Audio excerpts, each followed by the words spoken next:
So this has Yeah, basically always been like Charlie Kirk's The Country. It just got when popular again, and people don't realize that, holy shit. you know?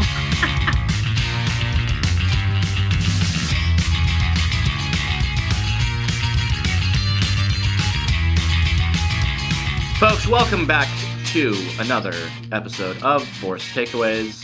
I'm your host, Tony Ballgame. With me as always, Jake the Snake. Today we're going to be getting into the meta sports media narratives that are spawning from this continuing Diana Rossini, Mike Vrabel entanglement, as well as getting into a little bit more draft stuff, seeing as the draft is coming up. I mean, despite all this off the field chatter going on, there's actually real football stuff happening soon. So we're going to talk about some offensive side of the ball draft guys. But first, sort of an important breaking news story here, right as we were right at press time here, just came up that we have to address. And I'm going to shoot it over to Jacob for this one. I'm hearing, my sources are telling me that you got a sick new hoodie in the mail. I did. Yes, thank you, Anthony. I appreciate that up top. Hope you and yours are doing well. Last week, my wife brought me home a new hoodie. It's a nice green Nike hoodie. It's already a bit oversized, but it is an XL. I usually wear a medium or large, so it's nice and roomy for me. I love that. I sleep in it. Wow. I wear it while I'm working. It's just I never take this thing off. It is like a wubby for me. It's very cool because it's not your traditional Nike swoosh, right? It has a bottle of hot sauce spilling out and forming a Nike swoosh in the front.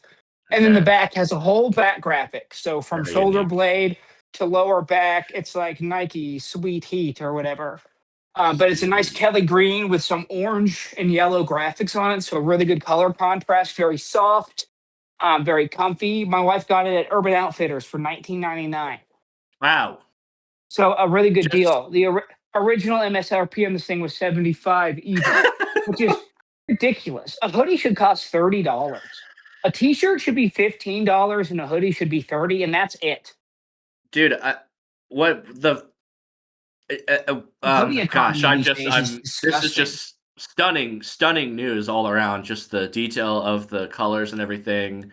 Imagining you sleeping in a hoodie in Arizona, and also we'll get right into the hat chat of It's it cold all. in my house, I make As it far- cold.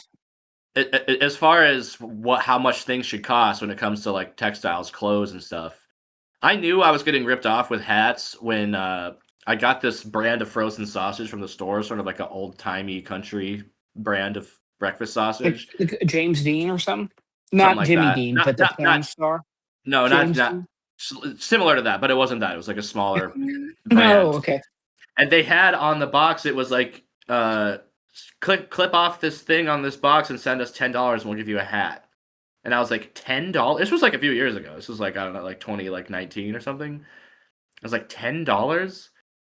And it worked. I sent it $10 in cash, wrote on this envelope to this thing with the little box top, and I got sent back this old country style sausage hat. I wear it sometimes. It's white, so it's kind of gaudy. I don't love wearing white hats, but it is cool. Yeah, white hat is hard. It's kind of like off gray, but I usually like black or gray or dark blue for hats. But anyway, Oh, yes. that made me realize, like, yeah, as far as like materials and like what you actually use to make the hat, no hat should be more than like $10 or $15 ever in the world. No. It's We're getting fucked in the ass. We're getting completely fucked when it comes to especially sports apparel. Like things like hoodies, t-shirts. A hoodie should never be more than like $30 or $40 unless it's made of like platinum or something. Anyway. Wow, just big stuff coming down the pipe here, but we do want to get into it makes me so the ongoing. I really did not think we were going to be talking about this again this next week. I thought it was going to be kind of a wrap. We rarely talk about things week to week. I mean, it is a slow part of the season, but we do have to address the continuing saga of this Mike Vrabel and Diana Rossini episode. And just to recap, about a week and a half ago, some pictures came out of them sort of canoodling at this resort in Sedona ahead of the NFL owners meetings. They're like holding hands, like sitting in a hot tub together. they both defended themselves by saying it was like a mutual meeting of like friends, and they sort of just happened to meet up. Not many people were buying it, but then also the Patriots organization and the organization that represents Diana Russini, The Athletic, by way of the New York Times, sort of came out with their own separate statements that basically amounted to like, yeah, we've got our guys back or our girls back, like we're defending them in this situation, and they did nothing wrong, and people need to chill out, basically. And then it came out that the Athletic was putting her on leave and that they were investigating the matter, and people were kind of like, oh, okay, interesting. And then she resigned, and they and so it's we have to keep talking about it. It's like Do we have to, or do we want to? I want to also. I Okay, want same because here. I think it's fascinating. All the meta narratives spawning out of this thing are just like so numerous. I'm almost having trouble wrapping my head around it. Like for the record, both of us believe they were in fact bet porking. You know, I think Mike Vrabel, yes, had on multiple occasions has had penetrative sex with Diana Rossini. I think, despite there not really being any true, real evidence, the fact of how weird everyone was treating the situation leads me to believe that they had to have been Having penetrative sex. spelunking. So, Yeah. and she's taking the fall for it. Whether she's saying she's resigning, they're not firing her, whatever. But at the end of the day, she's the one bearing the brunt of the whole thing and paying for it with her job. Mike Vrabel not really facing any repercussions. He's not appearing in public, choosing to not answer questions about it or have to bear any sort of responsibility publicly for it. I'm sure he's sleeping on the freaking couch back at home though. Yeah, he's eating in the takeout. doghouse. He's having takeout in the car in the garage until about November, I think. But anywho, oh, buddy, he's not talking to reporters. He's notably missing from Patriots pre-draft normal sort of they're like not availability letting him be at the draft, which is tight and really cool and responsible. And so. now it's sort of spun into this thing almost where people are some people are swinging the other way now and being like, all right, this has gone too far. Now Diana Rossini's being unfairly sort of lambasted publicly for this thing that involved two people. Some people are who is saying that? Who is saying that? Is my question. I said there was a thing in USA Today from that Laura Armour, I think her name is, wrote a thing that was like USA Today is garbage, so I'm not worried about that. The news, I'm taking a flight at the airplane at the airport, so I am forced to read USA Today. That's what it's the airport bathroom magazine. It's a coloring book they sell at the airport. Anyway, she did write a thing that a lot of people were commenting on. It was like, this sets female journalism back. We've fought so hard to have this position, and what Diana Rossini's done is hurting women in journalism. And other women, women journalists came out, and male journalists, of being like, you can't be doing the. It's almost more misogynistic to like blame one woman for how all the rest of them all get treated, or it's like that's more the individual's fault. If an individual decides to, treat women differently because of what Diana Rossini did, that's their own fault. But I do think, but she does sort of have a point. Maybe it's not on purpose, or maybe she wasn't purposely saying this, but like, who are the power brokers and the people who make the final decision at the NFL? They're probably misogynists. Like, they're the ones that are gonna be making the decisions that affect this, and they are gonna, they're like 80-year-old boomers or whatever. Like, they probably do have a lower opinion of women, and maybe this does kind of hurt that. But also, like, I do think this might start to be the sort of Franz Ferdinand moment for the like insider universe, because it's like, if it like, which would be a good thing. We agree, right? I think, I think that there's stuff we disagree on. We're together on this one. Is that sports insider journalism is like become too much. It's so weird right now. Well, it's ruining And it's like, families what now. the only difference between what Diana Russini was doing with Mike Vrabel and what like Adam Schefter does with the average NFL GM or agent, or like Ian Rappaport or Shams, is that they're not actually doing sloppy toppy, like they're not actually penetrating. But like, Do you think he went balls what's the deep on her? difference between someone like Shams, who is literally on call 24 hours, 24/7, 365 year round, every day, round the clock, messaging, emailing, going out to drinks with, having lunch with, having dinner with, being in people's weddings. Like, yeah, they're not sucking and fucking, but like, what's the fucking difference at the end of the day? Like, they're sycophants for these people. Like, they're at their every beck and call. Like, they basically remember when Adam Schefter got in trouble when it leaked that he was sending to the Washington GM and referring to him as Mr. Editor. Like, what these people are doing isn't journalism. So you can miss me. I feel like you can kind of miss me with the journalistic integrity type of stuff, because it's like, what integrity is there even to sully in this industry, really? Like, it's not like I we said agree it with you last on week. that point. Like, these people aren't Edward R. Murrow over here. Like, this isn't gonna win a Pulitzer Prize, any of this shit. But so it's like, take away that prestige of it and just let That it be buck what it stops is. I with don't the know. insiders themselves, Anthony. Like, they have to stop presenting Right. themselves as these Right. figureheads that deserve that kind of treatment. Like that, it kind of and it comes from like the larger media landscape around it, where like even like during you had a lot of Diana Rossini has been kind of a polarizing figure for the better part of a year. That's why this is so juicy, because of the incessant AJ Brown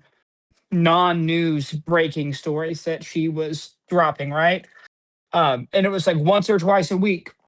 And you got to a point where like Phil Capadia, who is a very good journalist and was a very good beat writer and a national football writer for a long time, who is now runs the entire Ringer NFL show, the podcast, had to like go out of his way to defend her as a journalist. So like I think that's where things are getting mixed up, is like her colleagues, people that work with her, defend her as a journalist, but she does no journalistic work. She is essentially, yeah, she's a lackey that is caught between the league and then individuals, right? Like she's actually caught between three places, right? She's caught between a legacy media company, and a professional sports league, and then the individuals that comprise like the front offices of said leagues. But she's not a journalist. She is just like an information jockey. She's a broker. Yeah, Um, she's an information broker. Maybe that's what we should start referring to these people as. that's what they do. They're not Information journalists. They're brokers. not investigating. They're just hanging out and they get little treats.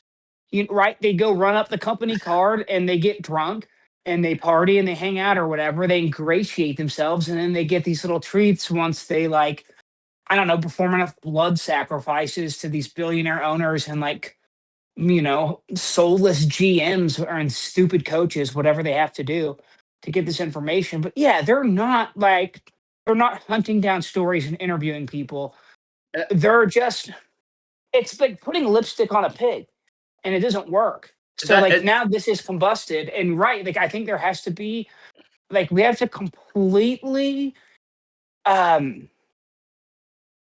I think we have to kind of shuffle the way we look at things journalistically as media consumers. I have an issue with media consumption as a whole because things have gotten confusing because of the way things work now, and that like things are designed to be spoon-fed to the lowest common denominator. But and it gets frustrating for people like me and you who are not the lowest common denominator. And it, yeah, it, it gets confusing. part of it is like, the problem with like the fan dualization of sports media in general and sports in general. Like we talked about it last week of having, Jason Kelsey goosefooting around like a fucking Jason Kelsey, Burt Kreischer, and fucking Pat McAfee fucking pissing and shitting all over themselves at the Masters. Like that is like all red faced and like shoving their faces with hot dogs or whatever the fuck. Like that's what sports media, sports journalism, quote unquote, is now. So it does feel kind of weird for them to be like, wag the finger and be like, now, Diana Russini, you can't be doing that, and her getting canned for it, because it's like all you guys do is like talk about gambling. You're talking about like the live betting odds and like daily American life has just been reduced to like a casino, basically. We live in like a casino prison every fucking day, and this is our little slop that we get at the end of the day, is what we're fed. And then they're like acting like the Power Rangers suddenly when people start sucking and fucking. They want to act like this is like a very serious endeavor, and that there's real implications for what you do off the field, quote unquote. But it's like, well, then people like Shams and Ian Rappaport and Adam Schefter maybe the leash should tighten on them a little bit, or whatever. Or maybe we should somehow maybe take them out of it, take the middleman out of it, and just have like an NFL account that just tweets rumors or something like that, and get this cut out of it, so that people's lives aren't like, if anything should be fucking replaced with AI, it's people like Diana Russini and fucking Adam Schefter and Shams, dude. Like, you don't need a real person to be making these little rumors and stories, and I don't know, but you kind of do, because that's the human element of it, and it's like, this whole thing the whole thing's an entertainment endeavor. The game being played and the coverage of it. It's yin and yang. Like, they need each other. Like, when you read about early NFL history, early professional football in America, from the immediate second it was born, it was joined with media coverage. Some of the early teams were owned by newspapers or radio stations or whatever the fuck. Like, that's why I find this whole thing so interesting, and why I have a feeling we're going to be talking about it even when football is being played, like in weeks 1, 2, and 3. Like, I feel like this is going to still be something that continues to keep coming up, because it's like, it's forcing us to reckon with what is NFL coverage and NFL journalism, quote unquote. That's what this is. It's a 69 position. It's the Kama Sutra. Like, they're fucking just sucking each other. Okay, that's what it is. Just deal with it. I don't know. Like, why they're reacting? I don't know. It's hard to. I feel like I'm not gonna have like a finalized, crystallized take on this for a while, because it just keeps evolving. It keeps getting so weird and strange. I just think that if you follow a simple rule where it's like, just don't fuck people you work with. And like, that's something I have adhered to in both my professional and creative life. And I've never gotten in any kind of trouble. I've never fucked a coworker. I never fucked anyone in the comedy scene. I never fucked Drake. I never fucked Wayne. And I didn't fuck Drake or Wayne. I didn't fuck. What if I started naming like female comedians from 2014? No. I didn't do it. It's just keep your personal, your sex life out of your professional life, and I think that's a pretty simple ask.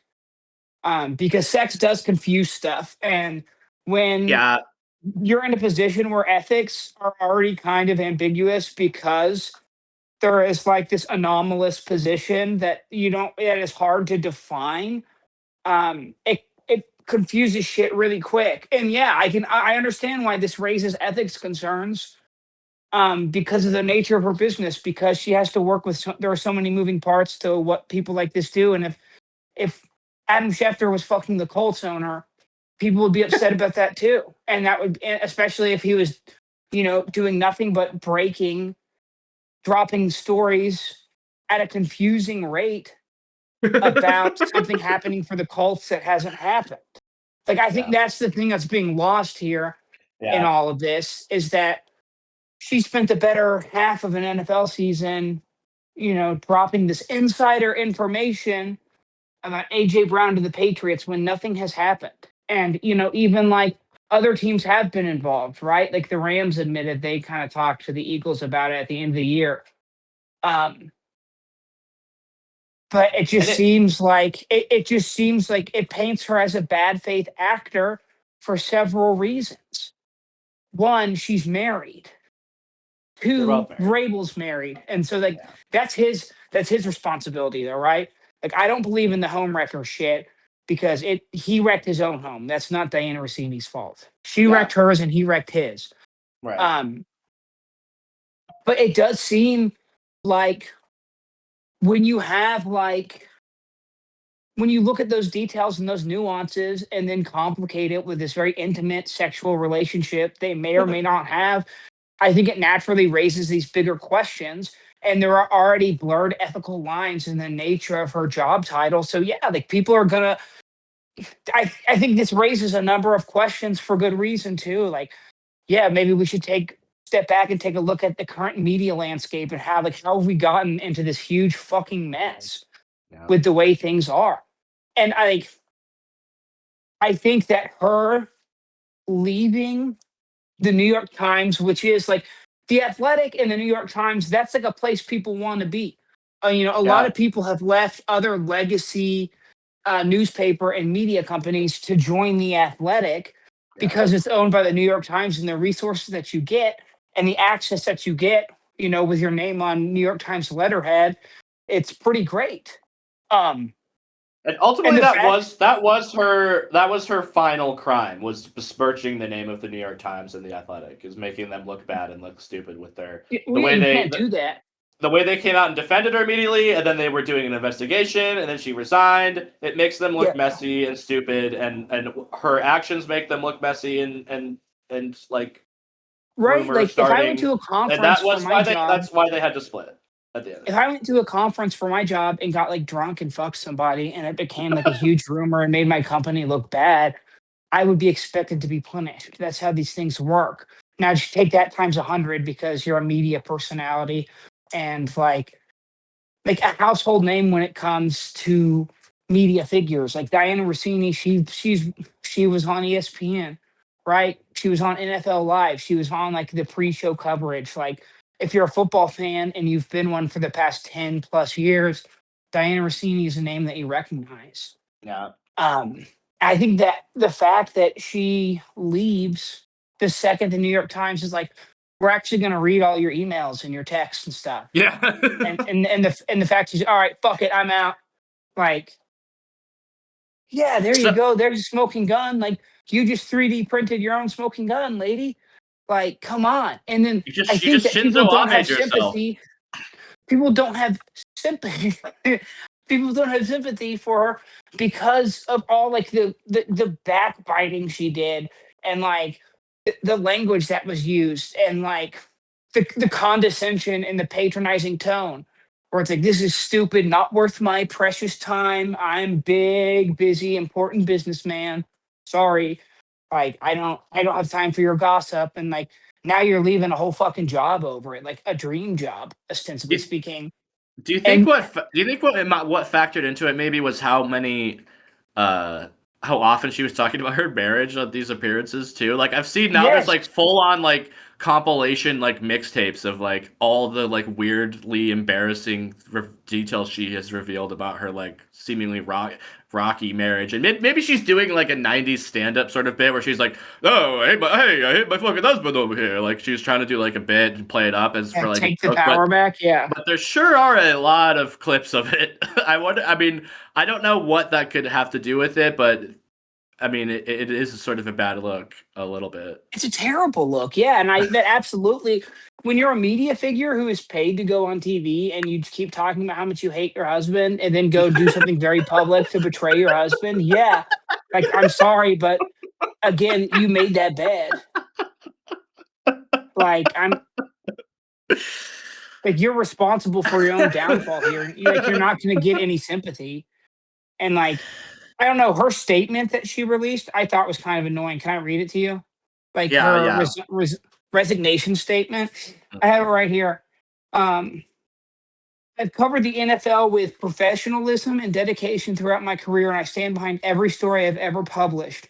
When the page 6 item first appeared, The Athletic supported me unequivocally and expressed confidence in my work and pride in my journalism. See, she's she's using these words herself, right? She's calling herself a Yeah. journalism, and these are stories, and it's work, and it's journalism.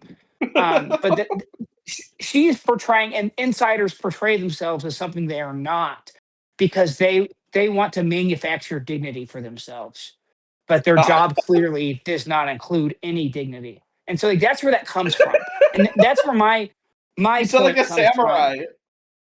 Like, that's where my point comes from, where it's like, no, we have to stop treating them with these privileges that they don't deserve in the first place. Because you can't just say, like, I can't just call myself Dr. Lowry and demand respect because I feel like it. It's just not how it works. You have to earn a title. Yeah, we need one of Um, these. We needed like a Gen Z or a Gen Alpha, one of these guys to come out and just straight up be like, "Yo, I'm not even a journalist. I'm kind of just just being like a streamer or a YouTube streamer or something. yeah, I'm just a guy. Like, just be honest about your role more, or more like you are a journalist in some sense, maybe, but like, yeah, I don't. I see what you mean about Here, like wanting all it this gets false juicier. fake It gets juicier a little bit. prestige. Oh yeah, Right? It's please annoying. continue. For that, I'm grateful. In the days that followed, unfortunately, commentators in various media have engaged in self feeding speculation that is simply unmoored from the facts. Moreover, this media frenzy is hurtling forward without regard for the review process the athletic is trying to complete. It continues to escalate, fueled by repeated leaks, and I have no interest in submitting to a public inquiry that has already caused far more damage than I am willing to accept. Uh-oh. Rather than allowing this to continue, I've decided to step aside now before my current contract expires on June 30th.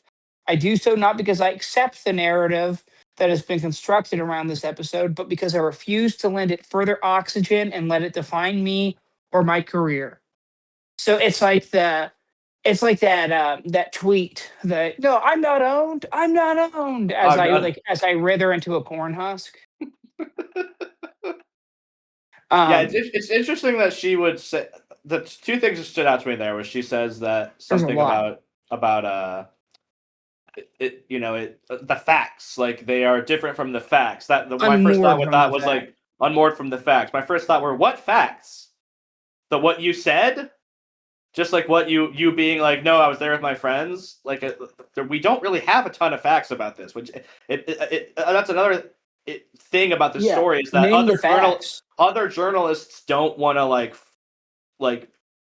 expose. No one really wants to touch this in sports media. The only like coverage we're getting of it is like opinion pieces and stuff because there's no one wants to investigate this like it's some sort of crime or something because it is kind of just like I don't know. And then the other thing, oh shit, what was this? Self-feeding commentators, Yeah, Anthony. So, like, narrative. The way yeah. she used the term narrative, it's like you're a journalist, right? Uh-huh. You are the one that forms the narrative. I don't know. Rules for the, yeah, I'm the one that gets to do this to people. You don't get to do this to me, pal. And like nobody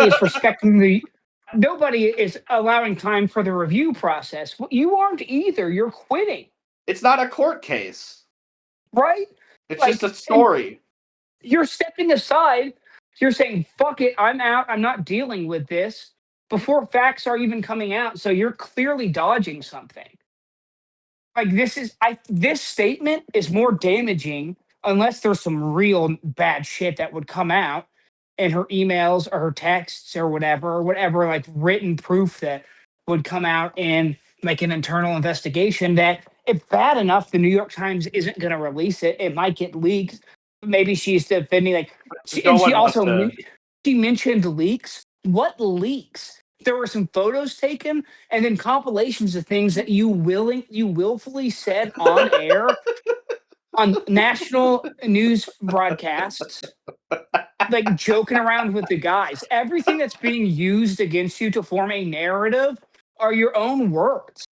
Like, you She's did create this narrative by saying this shit and then doing this stuff. And now that because it's out of your control and like you cannot manipulate it, you're becoming huffy and indignant like a little child and quitting. And then that's the cherry on top is like, I won't let it define my career. she's worried that I she doesn't want her dignified and iconic career to be marred by being like a piece of shit that fucks everyone and hates her husband. Like she's the one. She's again just pouring gas on this with her words, and like I just feel like the tone of that statement is incongruent with all of the information that we have. So what is there, right? Yeah, Like it's hard. There's not a whole lot to you're work being off of shitty and pissy, and then besides the photos and her clips of her talking yeah, bad about and her then own you're husband. you're being shitty and pissy and quitting your job over it makes people even more interested. And Like I don't know ridiculous. where. I mean, but before we put a bow on this, I don't know where she goes from here now because it's two things. A lot of people, Substack. including me, were joking about her going to Barstool, but based on what the slovenly, hideous little goblin that owns the Barstool company is Dude, saying don't be about it anti-Semitic, publicly, please. doesn't seem like I'm sorry. If you insult Dave Describing Portnoy, you're an anti-Semite. what Dave Portnoy physically looks like counts as anti-Semitism. I mean, Yeah, honestly, so it's not good. he's not gonna hire her based on how he's acting. So I don't think that's gonna happen. You said Substack, that's interesting. But yeah, all these Maybe she people, works for Bari Weiss. I don't many know. many of the something I just thought of while you were reading the statement was like all these journalists that are sticking up for her and being like Diana's my friend, but who are like maybe being critical, but are going out of their way to be like, Who yo, are they, she's though? like, I haven't seen anyone defend her besides Sheil Kapadia, but that was months ago. And I'm it's a big not thing. necessarily defend her, but go out of their way to be like, look, I know Diana, she's a good person, I like her, blah blah blah. Hire her then. Get your company to hire her because we'll see who Yeah, her real friends are because they're all. It seems like they're all don't want to touch her with a 10-foot pole right now, and I do kind of feel bad for her. I feel a little bit bad that this spun out of control so fast and she's getting. I don't know. I It's hard. don't. She did something that she shouldn't have been doing, and she's dealing with the consequences. And she's It's just hard. upset that she got caught. It's hard for me to really pile onto her personally, but it is yeah, it's a consequence of your own actions. You gotta reap what you sow a little bit. And ultimately I hope this is a reckoning for the insider universe. I'm not necessarily gonna hold my breath, but maybe some of these male insiders will be held to the same standards that she is and quit whining and dining and being I don't know. It's just I find the whole thing, Well, the whole insider stuff, you know how we feel about it here. in her defense, none of the male insiders besides Shams are fuckable. Like no one wants to fuck 5'4" back hair. Um, I can't even remember his name right now. Adam. Who's that hairy little guy? Shefty. Um, yeah, Schefter. Shefty. And he wrote a whole book about fucking 9/11 widow and raising the son. And he like stunted on a dead 9/11 guy. Like he like wrote a book to the guy saying like, "Yo, I raised your kid, you dumb nuts, And because you then weren't fucking around to do it, you deadbeat, fucking he loser." fucking I remember the clip of him when he was doing something with the fucking one of these Barstool Michigan guys and he made some comment about like yeah, my fucking wife runs up my credit. You see my credit card bill for my wife's shopping, and then I found out how she's a 9/11. Yeah, you're so lucky that somebody fucks you, you worm. Okay, Um, he's awful, dude. he's gross. I can't stand his voice. All right, But so yes, we would. I just want to say one last thing. Yeah, Um, yeah. she is not a sympathetic character. It is tricky though because you hate to see a woman get piled on, especially in this fucking country, the way institutions are set up, and I get it. Yeah, But at the yeah. same time, like there are a lot of like women in your position that simply have not done these things and don't have to deal with the consequences to them either. So I think the lesson here is just don't be like a selfie, hedonistic, like selfish, hedonistic, like stimuli addicted dopamine freak, and you'll be fine at your work. All right, just don't try to get fucked up and fuck everything all the time while you're doing your job, and you'll be fine. Same rules as everyone else. Yeah, just smoke a blunt and listen to some 311 in the And make morning. sure you come original. Watch the Don't come sunrise. don't come on top of Mike Rabel. Come Come original next original, time. you got to come original. Oh yeah, man. March 11th came and went, and I totally forgot. I totally didn't spend all day listening I to did 311. I texted my wife happy 311 day. I worked with real quick. I used to work with Yeah. this guy named, and maybe I shouldn't use his whole name, but it's okay. And on 311 day, he got there. He got to work an hour before everyone else, and printed off little 311 logos and cut them out and put them on everyone's computer. And like Nice. thinking that was a good idea. And then everyone was like, "Dude, you just wasted." Like he like, printed off one logo per. Like he printed out like 40 sheets. And people were like, "What the fuck, man? Like, don't use office supplies like this." He was like an entry level guy too, and he had Nice. only been there a couple months. And like they had to stop. They had to tell him to stop wearing sandals to work. And he got like all pissed. He got really pissy about it, and would like wear sandals and then like put on shoes, but like very performatively. Like, I'm putting on my shoes, and it's like, God damn it, dude. But he was like a Yeah. huge weird. He was a libertarian, like stoner guy. Nice. Loves 311 and Trump. Oh, the 311 fans for Trump, dude. We're taking him all the way. There's a lot Three, more than you'd expect. amazing, dude. Nebraska originals. Shout out to MAGA Omaha. is the color of your energy. Whoa. Okay. Hell yeah. So I feel, as I said, I feel like this thing is not going away. We're probably gonna have to talk about it I hope during it kind of next does week now. and the week after that. Like She got owned. She lost her job. it'll be a common theme throughout the rest of the season. But now we can get into the draft, which is coming up here next Thursday, right? This next Thursday or this Thursday? Like tomorrow? Next Thursday. Next Thursday, right? Yeah, we got the draft coming up. I'm not talking about an ice cold draft beer either. I'm talking about the NFL. I'm not talking about the Stephen Miller draft. Ugh. That's the draft that's going to save Christianity. Just watch Right. it. Just watch. We're gonna spread Christianity throughout the Middle East finally, with Stephen Miller's help. So, say what you will about him being racist, he is, but he's also a racist that really loves Christ. Okay, so He's also a Duke graduate. that doesn't surprise me because he's ugly and bald. You're either like a handsome, muscular basketball player or ugly little bald guy if you went to Duke. Am I right? Got his ass. Am I right? Yeah, so should we talk about some draft guys? Yeah, I guess we're talking about offense. Who do you You want want to talk about some offense guys? Who do you want to hit first? To give me some Well, so like names. I guess like quarterbacks, it's really just Fernando Mendoza. I just don't really like see the need to go through the likes of like Ty Simpson, Garrett Nussmeyer, and all them because they're gonna be like your like Connor Cooks, right? Like they're gonna be like your Davis Allens. They'll be backups, and you'll remember like you know when like a backup starts and he's like been in the league for 4 years, and you're like, oh yeah, I remember this guy from the draft. Like people were talking about him like being like a decent like draft prospect, and then he goes out and like is like 9 for 17 with 2 interceptions and is bad. He's like everyone is just basically like a backup quarterback or Fernando Mendoza. My man, Taylon Green.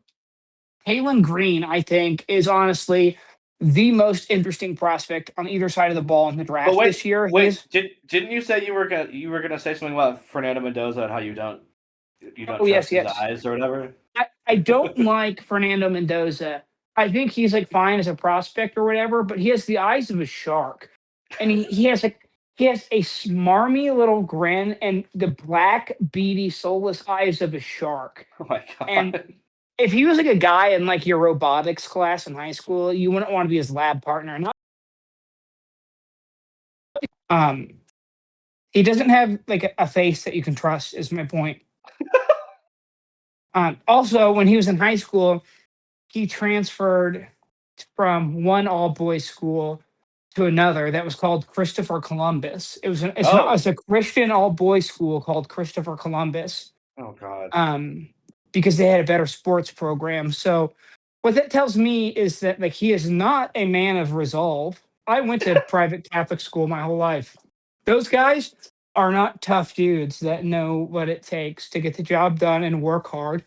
Like none of those guys have a blue collar ethos. They're all just like stuck up rich kids. And then like I don't know. So why did so many coaches overlook him, right?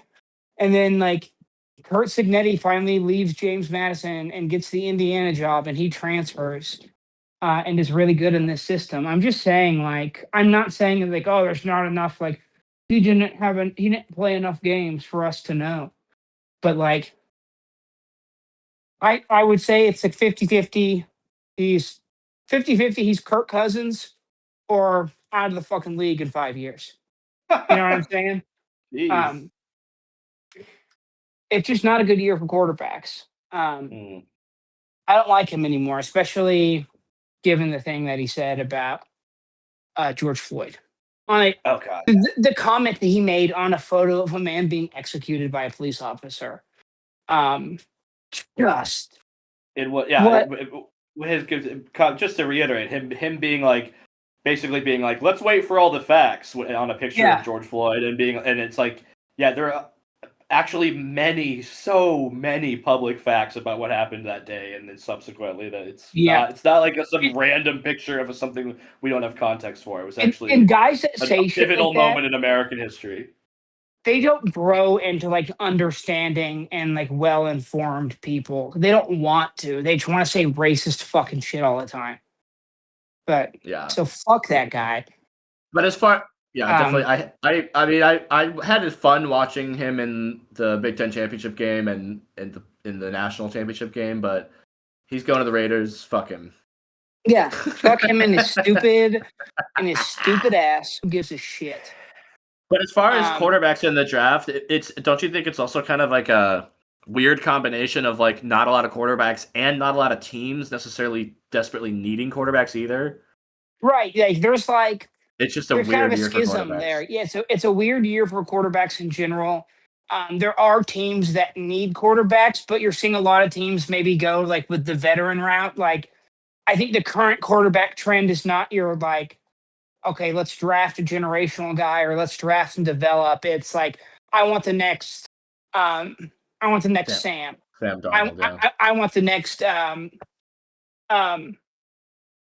Daniel Jones. Like that's what people are looking onto like the proverbial scrap heap to see if they can rehabilitate like, you know, a high end, high ceiling, but like seemingly failed prospect, right? Like that's why Kyler Murray's getting the veteran minimum. The funny thing about that is that for there to be a Sam Darnold, first the team has to draft them, and he's bad for like 5 years. It's like that's like a crucial part of the Sam Darnold cycle and the Daniel Jones cycles that they get drafted somewhere to a team that doesn't know what it's doing and they fuck it up.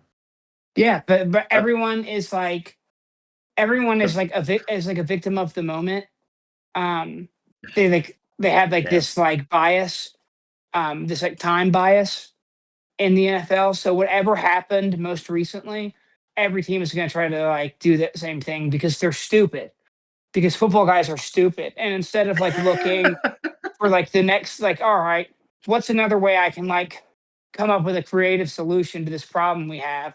It's let's try to do what they did, and that'll save my job.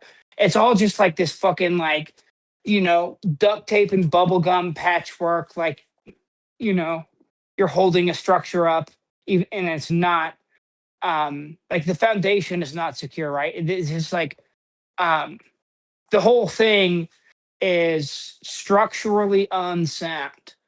But it's okay because we're going to bring in like James McFuck, who was like top 10 pick. And I think that this coach can, you know, is a better coach for him. And we're going to be fine because we're only paying him $1 million.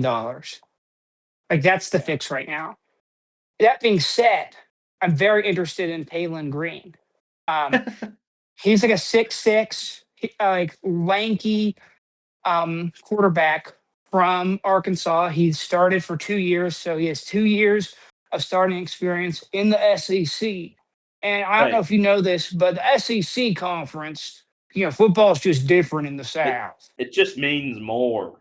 It's different in the South. Is there? Can we get a 90-pound balding man in a suit and tie to talk about this? How like great football is in the South, please. Make sure his head's real shiny. Yeah, can we get the one smart Southern guy to come on our show? Now listen here, It's Mr. a little Prime easy to root Bomb. against them. Um, but I don't know. He's like a toolsy freak. He's fast. He's shifty. Like he is not built like he should. He's built like a stick figure because like he has a slight frame, but in the open field he moves like Allen Iverson. It's crazy. Like the way he moves with the ball. He also has a fucking cannon for an arm, and he can hit tight window throws, like collapsing window throws, like you have to hit in the NFL. Guy can throw some beautiful passes. Now that being said, maybe he needs some more work in like a more traditional system. He's not a day one guy, might not even be a day two guy, and this version of the NFL. But whoever drafts him is going to have a high upside prospect. And if they really have like if he really gets in the right place where he can develop, I'm very excited for his future prospects. Imagine like Cam Newton if he wasn't so big, like if he wasn't so like bulky. He's just like a skinny Cam Newton. It's very exciting, and he had like an insane combine. He ran like a 4.3 something 40. I think he like set all like the explosive tests that they do, like all the jumps and stuff. He set records for that. Which like means nothing on the football field, but it shows that somebody's a freak athlete. And when you have a freak athlete at um at quarterback, fun things can happen in the right situation. So I'm very excited about Taylon Green. That's a name to remember in like 2 to 3 years. Taylon Green. Waylon Green. He is the only exciting quarterback prospect, in my opinion, in his whole class. It sounds like the guy, that Tim and Eric sketch where Paul Rudd is looking at the computer and it's a shirtless Paul Rudd dancing. His name is, Oh what is his yeah, name on that? Tane. Tane. Tane. Yeah. Would you Computer. like would you like us to computer run Tane? Yes, it's very much like that. What's this guy's name again? Tage Thompson? That's a hockey player. Taylon Green. Taylon Green. Yeah, it's one of those weird made up names you hear a lot. Buddy, I got news for you. For all names are made up. My name isn't. It's Jacob. It's in the. Yeah, it was made up by the Bible. Fucking atheist. Heard of it? You ever heard of it? It's only the most popular book in Arizona. Dumbass. I love owning libs. I wish that people that said like, "Oh, owning libs," they would just like man up and say that they really want to be owning is people again. That's slavery. Because yeah, that's how they feel. That's people. That's some people's whole. That's how our entire society is sort of run right now. It's just owning the libs. So it's all it seems to come down to. I want to own the libs, baby. Some people, it's like that song. But some people want the libs to own them because they get off on it. Hey, I want to own the libs. I want to use you. I want to own the libs too. I want to own the tools of my own liberation. How about that? I want to own the libs. I would love to own the New York Liberty. Go libs. They're my favorite WNBA team. Libs and because six. They have a cool stuff. You gotta start following the WNBA this season. You should pick a team for real. I tell myself I'm going to do that every year, and I never do. Mainly because I'm a sexist. But if it wasn't for my like vile sexism, I would follow the WNBA. I can tell you that much. We should keep talking about draft guys here. We should admit it. Sorry. A lot of people are saying it's like a one running back class with Jeremiah Love, and then his backup too. Um, he's getting a lot of love by the scouts, the scouting community. Let me look up his name really quick. Sorry, Well, Jadarian Price. I don't Um, think if I said this to you, I don't know if this was on the last episode or just when we were talking one time, but I sort of feel like the football world doesn't know how to scout or deal with or talk about or draft running backs at all anymore. I don't know what has happened.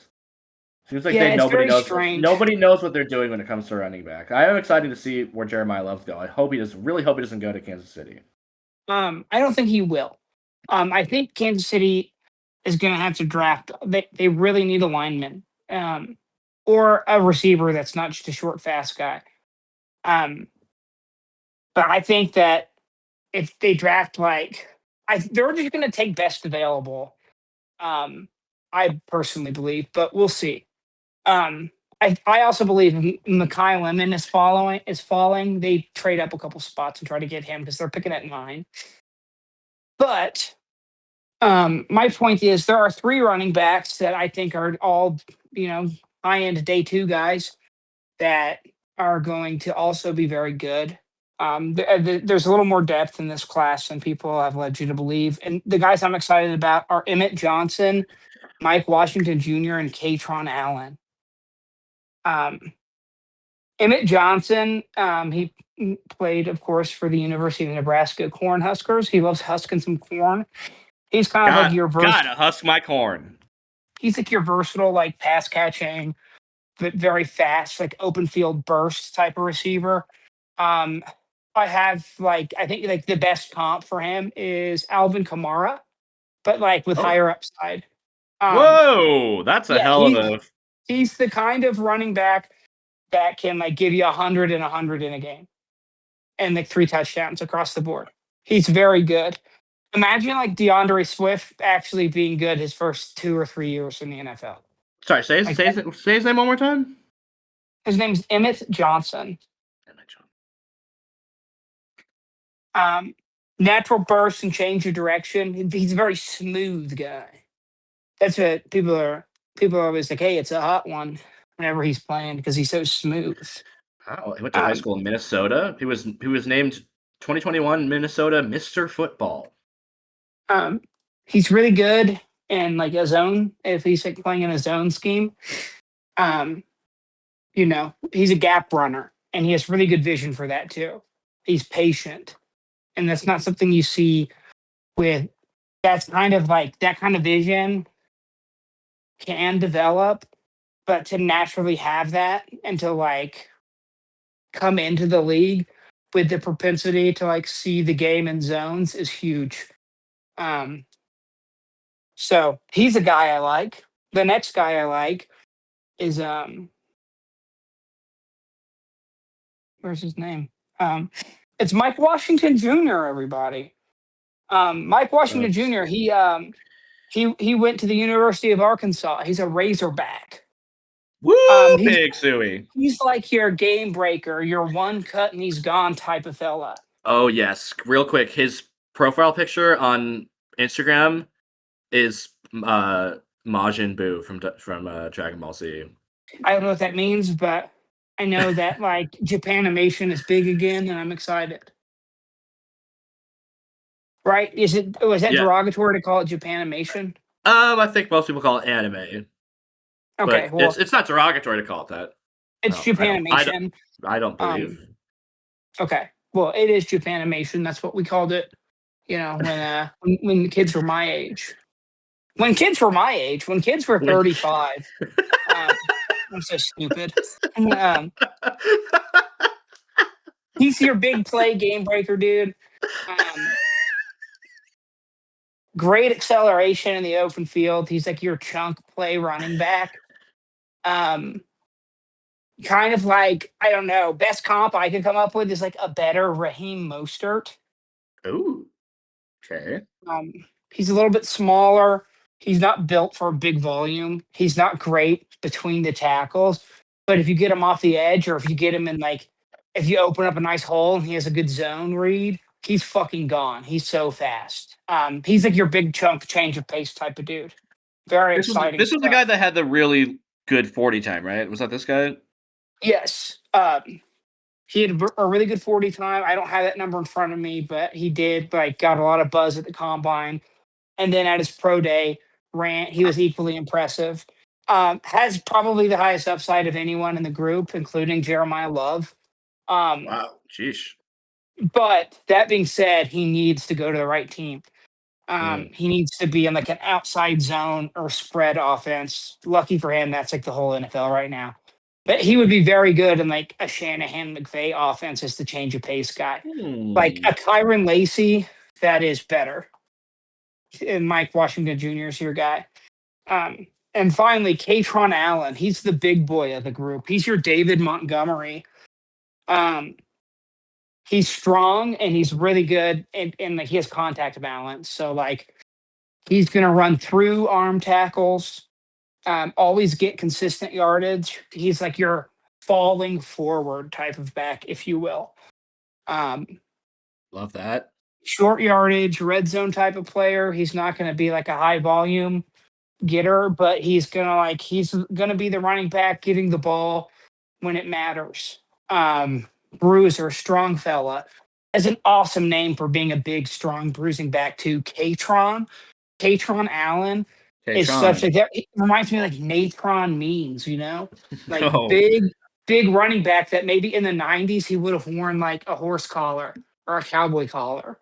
Like a very sick, big boy, big beefy running back. His nickname is Fat Man. That's cool. I didn't know that. I like that though. 5'11", 216. Remember when What I a was good. very excited about that fat lineman who got kicked out of the NFL for being too fat? That was embarrassing for me. Um, No, it wasn't. That was cute. I liked it. uh, Wide receivers. If you want to talk wide receivers, we can do that. Although We can. I just don't think. I think it's. I think wide receiver wise, it's Carnell Tate and then Makai Lemon maybe, and then just a bunch of other guys that could be good, might not be. Um, I'm not like super impressed with the wide receiver core this year. Mm. A lot of people are though. Yeah, but a lot of people were also like, a lot of people also thought that the year Justin Jefferson and like Jamar Chase, they're like, this is the best wide receiver class ever. And like two of those guys are good. And like the rest of like those dudes aren't even in the NFL anymore. The guy that was drafted 2 picks in front of Justin Jefferson, Jalen Rager, I don't even think is in like the USFL anymore. Jeez. Jalen. Um, He was drafted by the Eagles, wasn't he? he was. It was terrible. It's probably Howie Roseman's worst pick of his entire career. And like Yeah, he's that's had like a like, notorious. yes, it's very bad. And like if he hadn't have like, look, he's had some like iconic drafts since then. Like getting Coop and Quinion in the same draft is like amazing. Like he's like over the last 10 years, the sum of his drafts is so good that you can excuse that. And if it wasn't, like that would be a damning thing, and he'd like be out of the league if he was anyone else. Because But this year, oh, I'm sorry. what the thing up real quick about Howie is that he at least knows how to when he makes a bad decision to cut ties immediately, not try to like force it to make it Yes, work. that is true. When he has the instincts to be like, you know what, this was a bad pick, this was a bad contract, whatever. Get it out of here. Sorry, Yeah, get it out everyone. here. And he And does the inverse with good players. He re-signs them early, so like you're getting like a better than market value contract on like an important position. So he knows how to play the game. He balances things very well. I will list some guys really quick though, just for the fuck of it. So it's Carnell Tate, Makai Lemon, then everyone else. talks about Carnell everything. Tate's like your prototype wide receiver one. He has like the size, body control, and hands. Wins at every level, blah, blah, blah. All the shit you want to say about a good receiver, that's him. Makai Lemon is like your separator, yards after catch type of dude. He plays bigger than he is too. Like he's very strong, but he's like a huge weirdo and apparently had some like odd interviews with teams. Um, Hmm. I've read about that a little bit, but I don't put much stock into that because honestly, those like interviews you have with teams seem like vaguely racist and like hateful and homophobic. Like they go in there and be like, I heard your dad's gay. And then the guy's like, well, my father's dead, sir. And he's like, yeah, it's because he got fucked to death by gay men. And it's just to see if he'll react. And it's like, that seems like a weird thing to do to like, like a potential employee of your organization who happens to be like a black guy, like to have that kind of dynamic and like, to have those like really aggressive, weird, like conversations with him. Like the first time you meet him, I think that's all bullshit. That's all like power trip football brain bullshit. And I don't like it. Um, if he's a good player, he's a good player. All right. As long as he's not headbutting women and like being anti-Semitic all the time, I think he's going to be fine. Oh yeah, how many Aiden Ross streams has he been on? As long as it's less than one? Yeah, less than one, we're good. Aiden Ross is like, and like he's not an incel, but he hates women, right? Would you see one of those guys got Sneeko? He's one of these other people that I wish I didn't have to fucking know, but he's the only reason I know him is because some athlete or some other person went on his stream and everyone yelled at him because this guy's such a piece of shit. He was Who went on Sneeko?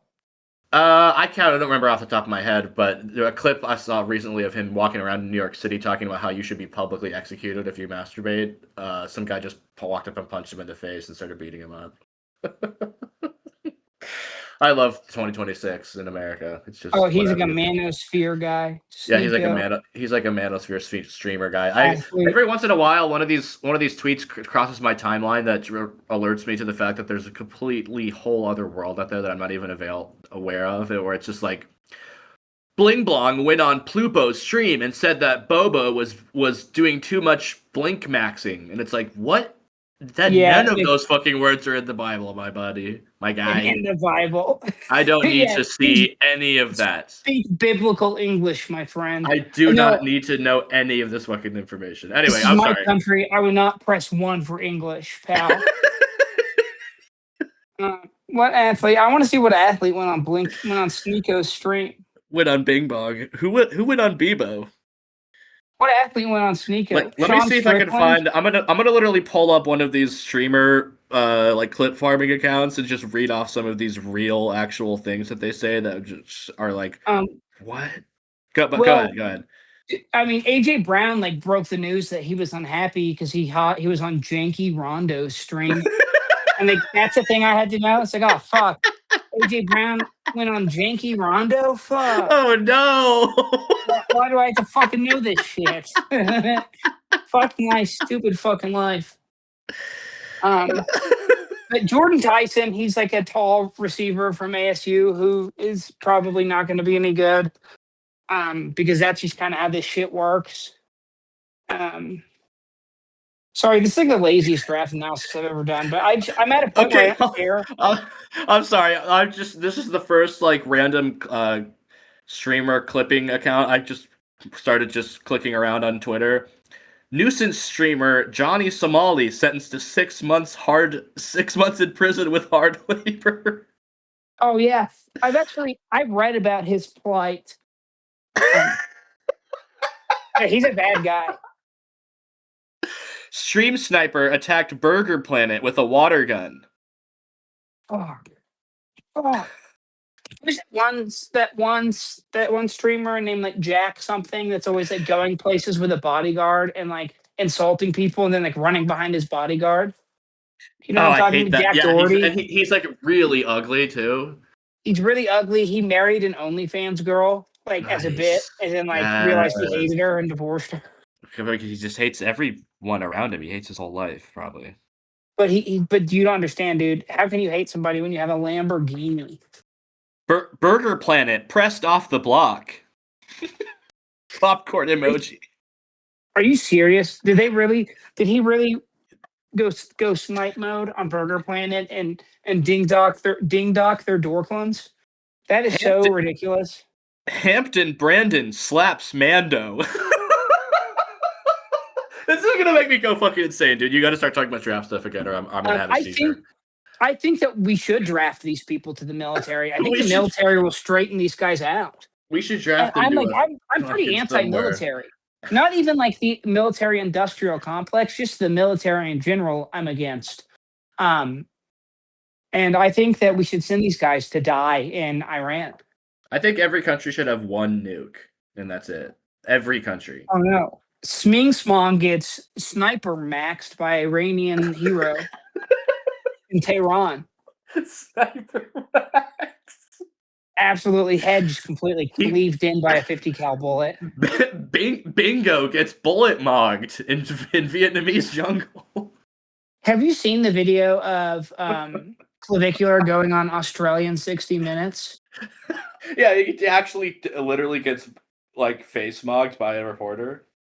Yeah, and like the guy's like, yeah, so why do you hang out with these guys? And he's like, okay, well, if I had time to look up your wife and who she fucked, and the guy's like, I'm not married, and he's like, yeah, okay, This interview's okay, over. guy. Yeah, and he was like, he is not built for this at all. He's not built to even answer questions. He's basically like, I mean, He's a in his mannequin. defense, he's being treated like a zoo animal right now. I don't know why everyone like In his everything this defense, guy, he wants to everything. be treated because he's a freak, dude. He's a carnival freak. He has a bone smashing hammer. Peter Thiel is gonna toss him aside pretty soon. He's gonna either fall out of the media or just die. He was Peter in the Thiel's gonna toss he us out. overdosed. He overdosed. Is in the hospital currently. I think. I don't know. Maybe he did die. The killer. We got to get back on track here. We gotta wrap this up. But anyway, Jordan Tyson is like whatever, and then Denzel Boston and Casey Concepcion are also receivers you're gonna want to watch out for. When it comes to tight ends, I'm gonna say the name everyone knows, which is Kenyon Sadiq. He's fucking jacked. He's fast. Like he's like Jimmy Graham. If Jimmy Graham was like an even better athlete, and he can block. He's like if Jimmy Graham was a blocker. It's kind of crazy. Like I think hands down the best tight end in this class, which means he's going to have like 7 touchdown receptions across 3 years. He's going to be Kyle Pitts. Kyle Pitts just got so much unfair hype and like hasn't delivered. And now we all want to like kill him. Or it's like, well, what? It fucking suck. And it's like, I don't know. Why did we decide to put all this hype on his name unfairly? That kind of sucks, right? But anyway, he's really good. But there's another guy I like who reminds me of. He's going to be the new Trav Kelsey. No. No. In a good way. In a good way. Okay. His name's Joe Royer. He's kind of just like he's a corked up white boy. He was like a top tight end prospect, went to Ohio State, wasn't really getting the playing time he wanted, and like was having to block too much. So he goes to Cincinnati. Had a really good season last year, but he's like definitely a day 2, early day 3 pick. He's a white boy with the sauce. I'm excited to see him be the only other tight end in this draft class people remember. Then there's just like a bunch of O linemen. A lot of the linemen that I like are interchangeable. Like that's kind of the thing now in the NFL is like there are these athletic guys that played tackle in college, but hey, can you play guard in the NFL? Like how many positions can you play? That's going to dictate your value in this league. And so like the top line prospects that kind of fit like the new mold that the NFL is going for. Here are some names. Monroe Freeling, he has some technique issues and some experience issues. Like that can be taught. He's a freak athlete, has a cool name too. Max Ianachor is a like all-American tackle. Huge dude. He's like one of those like 6'6", like 300+ pound guys that can move like a basketball player. In fact, he was a basketball player before he played football. That's the thing. It's like his technique isn't good, but he hasn't played a lot of football. And like that's a red flag to me are these guys that like start playing football in college or like their last year of high school, where it's like, well, you only get technique through experience. So how long is this going to take? It could be bad. He could be a turnstile, or he could be like a pretty good starter in the NFL. He could be like the next Elijah Vera Tucker, or he's out of the fucking league. Who knows? Like, Mm. what I'm learning is that like every position is like this guy could either be really good or like he's going to be working at Planet Fitness in his hometown. Like it's very scary how this works out, and like so many things go into it. It's nuts. Yeah. Um, Caden Proctor from Alabama, he is probably going to be like a starting tackle, but is going to like he can play a little. He can play guard, maybe even a little center. Another athletic freak that is massive guy, but can really fucking move. It's really impressive. Jalen Farmer is a guy that really interests me. Again, he's probably going to need some more time to develop. And then Fabici Nwewu. I don't know if that's Nwewu. And Fabici Nwewu is like a very athletic, like guard, interchangeable guard tackle type from the University of Oklahoma, who had a bad O line last year, but he was a bright spot on it because he stayed healthy and played pretty well. But that's it for your offensive side of the ball. The last guy I want to mention, I mentioned him. He's the first prospect I mentioned way back in February, is Seth McGowan. He's a running back from the University of Kentucky. He was going to be the next big fucking deal out of Oklahoma, but caught an armed robbery charge after his freshman year. He's out of football for a while, played JUCO, played at New Mexico State, and then comes back and plays SEC ball last year. Had a really good year. If you just look beyond the box score and look at like some of his averages and his advanced stats, like if you get this guy the ball in the open field, like he is like store brand Christian McCaffrey. He is a very dynamic player. He is a great athlete.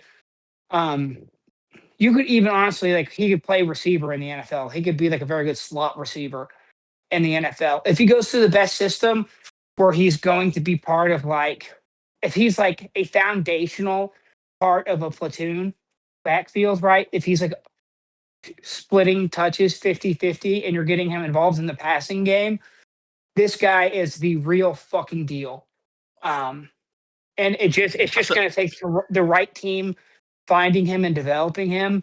The door that his potential is fucking limitless, especially when you add the context of the things that he's been through, and he's still like in position to be a day 2 running back pick.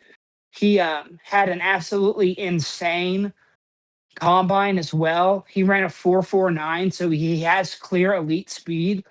But and all of like the jumping tests, the tests that measure your explosiveness, not only did he score very highly, he set new records.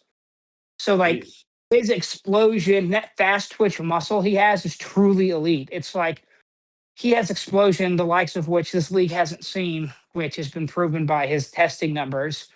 So if he goes to the right place and like stays sober too and stays out of trouble, like he has an opportunity not just to be like a really good football player and have a great career, but to be like a really good role model for maybe younger guys that get wrapped up in shit they have no business getting wrapped up in and struggle with addiction, which is in our society is becoming harder and harder and harder every day, just with Right. the availability of this shit and the glorification of this shit. And like as somebody that is a recovering addict myself, like really, really impressive. Like I've been to rehab twice in the last 5 years, and like now I'm like kind of getting my shit together and being a good dad, and I have a good job finally. And because it's hard, that shit derails your whole life and sets you back. And the fact that he's been able to pull himself together in a matter of 3 years like this, 4 years, is nothing short of impressive. And I will be a fan of his for life. Yeah, whenever you can have a personal connection with someone like that, as someone who's lost someone very close to me to an overdose, an addiction, whenever you read about someone dealing with stuff like that, even if if they themselves aren't even dealing with it, you find out that they had like a parent or a sibling or whatever it was that was dealing with it. You get a kinship with someone like that.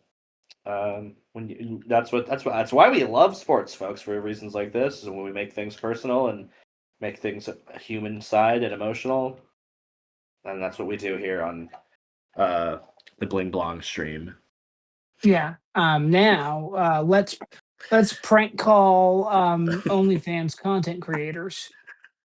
Yeah, we're gonna go to a dollar store and harass people that are making $6 an hour and make a big fucking mess.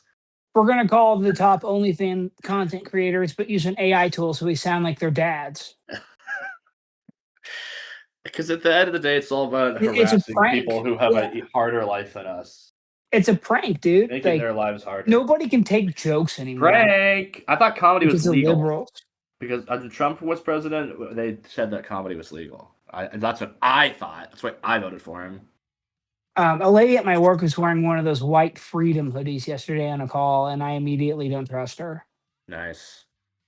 Do you know what I'm talking about? The one that Charlie Kirk was wearing and he died? Like the t-shirt? Like the hoodie version of the t-shirt he was wearing? Yeah. Nice.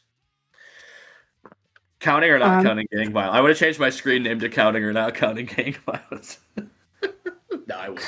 That's why I don't. That's why I couldn't fucking make it in the corporate world. But that's all we have for you today, folks. Draft stuff, media meta narratives abound. We'll be here next week. We're going to talk about some of our favorite draft memories. Yeah, and maybe talk about real decisions. I think maybe we'll hop on and release a Saturday podcast where we talk about the draft thus far. I think we should do that. We'll see. We might have a little treat for you piggies. Oh yeah, where are you going? I'll be out of town on Saturday. I'll be in an undisclosed location. Well, why don't you go ahead and give the listeners the address of your hotel and the room number? All right, folks. See you next week. We love you. Bye. Bye.